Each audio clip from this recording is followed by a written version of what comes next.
Konsep pengobatan dengan pendekatan komprehensif metode universal berbasis molekuler yang berlandaskan pada kajian kedokteran molekuler modern merupakan sebuah paradigma baru dalam dunia medis. Pendekatan ini bertujuan untuk memahami penyakit dan mengembangkan terapi dengan menyelami mekanisme biologis di tingkat molekuler. Berikut penjelasan lebih lanjut. Prinsip dasar kedokteran molekuler modern. 1. Genomik. Mempelajari seluruh genom manusia, termasuk DNA, RNA, dan interaksi antar gen.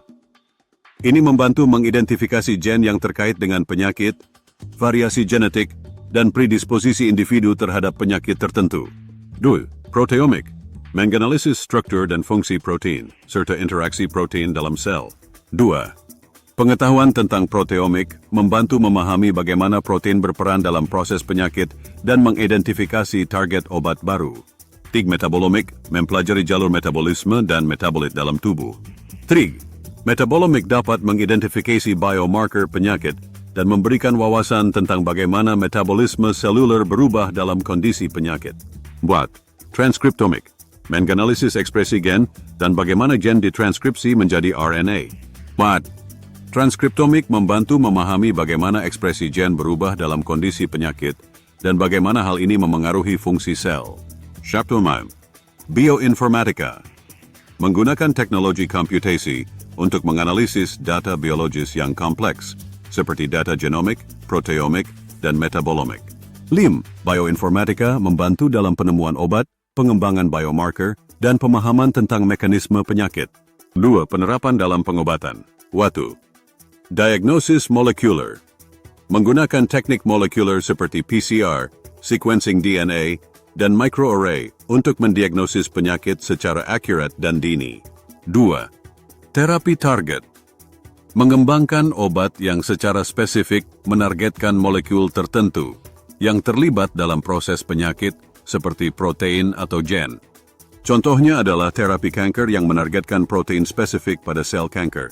3. Farmakogenomik.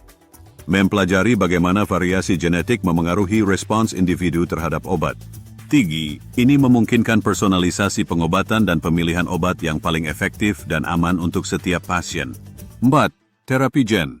Memanfaatkan gen untuk mengobati penyakit genetik atau memodifikasi sel agar dapat melawan penyakit. 5. Nanomedicine. Menggunakan nanopartikel untuk mengirimkan obat secara terarah ke sel atau jaringan yang sakit, meningkatkan efektivitas dan mengurangi efek samping. 3. Keunggulan pendekatan komprehensif. 1. Pemahaman mendalam. Memberikan pemahaman yang lebih mendalam tentang mekanisme penyakit pada tingkat molekuler. 2. Diagnosis dini dan akurat. Memungkinkan diagnosis penyakit secara lebih dini dan akurat dengan menggunakan biomarker molekuler. 3. Pengobatan personalisasi. Memfasilitasi pengembangan pengobatan yang disesuaikan dengan profil genetik dan molekuler setiap pasien. 4. Pengembangan terapi inovatif. Membuka jalan bagi pengembangan terapi inovatif yang lebih efektif dan memiliki efek samping minimal. Contoh penerapan. 1. Onkologi.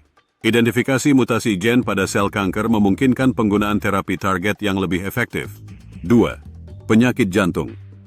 Analisis profil genetik dapat membantu mengidentifikasi individu yang berisiko tinggi terkena penyakit jantung dan memungkinkan intervensi dini. 3. Penyakit infeksi. Pengembangan vaksin dan obat antivirus baru didasarkan pada pemahaman tentang interaksi virus dengan sel inang pada tingkat molekuler. Kesimpulan, pengobatan dengan pendekatan komprehensif metode universal berbasis molekuler merupakan masa depan kedokteran. Dengan terus berkembangnya penelitian di bidang kedokteran molekuler, diharapkan pendekatan ini akan memberikan solusi yang lebih efektif dan personal untuk mencegah, mendiagnosis, dan mengobati berbagai penyakit.